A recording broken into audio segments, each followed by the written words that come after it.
Welcome to Teju vlogs. இப்போ நம்ம எங்கே இருக்கோம்னா பணப்பாடி அப்படின்ற ஒரு கிராமத்தில் இருக்கோம். இது ஆக்சுவலி எங்களோட குலதெய்வ கோவில். ரொம்ப தூரமாக நம்ம ட்ராவல் பண்ணி இங்கே வந்திருக்கோம். இது ஆக்சுவலி எங்களோட ஊர்லேருந்து ஒரு 200 கிலோமீட்டர்ஸ் கிட்டே இருக்கும். ரொம்ப ஒரு லாங் ட்ராவல் பண்ணி நம்ம இங்கே வந்திருக்கோம். இது ஒரு அம்மன் கோவில். வாங்க பார்க்கலாம் எப்படி இருக்குன்னு.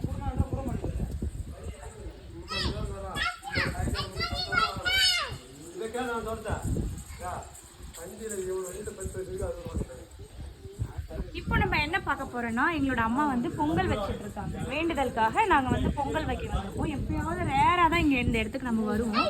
ஆக்சுவலி நானே இந்த இடத்துக்கு ஒரு 2 டைம்ஸ் தான் வந்திருக்கேன். இதான் என்னோட செகண்ட் டைமே. மேரேஜ்க்கு முன்னாடி ஒரு வாட்டி வந்தேன், இப்போ வந்து செகண்ட் டைமாக வந்திருக்கேன். ஓகே, இப்போ எங்கள் பாப்பாக்காக நாங்கள் வேண்டிக்கிறதுக்காக வந்திருக்கோம். இப்போ அம்மா வந்து பொங்கல் வைக்கிறாங்க, அதை நீங்கள் பாருங்கள்.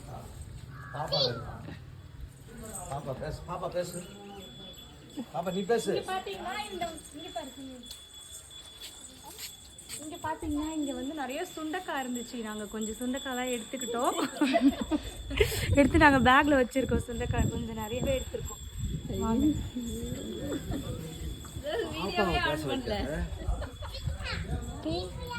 பின்னாடி பார்த்தீங்கன்னா ஃபுல்லாக வந்து வயல்வெளியாக இருக்குது. செம்மையாக இருக்குது, செம்ம சூப்பராக இருக்குது, வயல்லாம் இருக்குது. பட் வந்து மோட்டர் தான் இல்லை, குளிக்கிறதுக்கு பம்பு செட்டு தான் இல்லை. இருந்திருந்தால் ஜாலியாக இருந்திருக்கும்.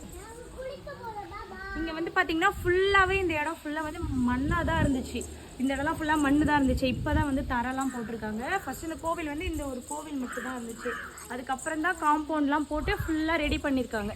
நான் ஃபஸ்ட்டு வரும்போது இதெல்லாம் இல்லை, இப்போ தான் வந்து ரெடி பண்ணியிருக்காங்க. இப்போ வந்து பார்த்தீங்கன்னா இதில் வந்து இந்த கோவிலுக்கு அந்த நன்கொடை கொடுத்தவரோட நேம் இருக்கும். எங்கள் ஊர் பார்த்தீங்கன்னா ஏனாதிமங்கலம். இதில் இருக்குது பாருங்கள், சுப்ராய உடையார் ஏனாதிமங்கலம். அது யாரு? அது யாருன்னா எங்களோட தாத்தா. இப்போ வந்து பொங்கல் வச்சு முடிச்சாச்சு. இப்போ நம்ம சாமி கும்பிட்றதுக்காக வந்து உட்காந்துட்டு இருக்கோம். சாமிக்கு எல்லாமே ரெடி பண்ணிட்டு இருக்காங்க.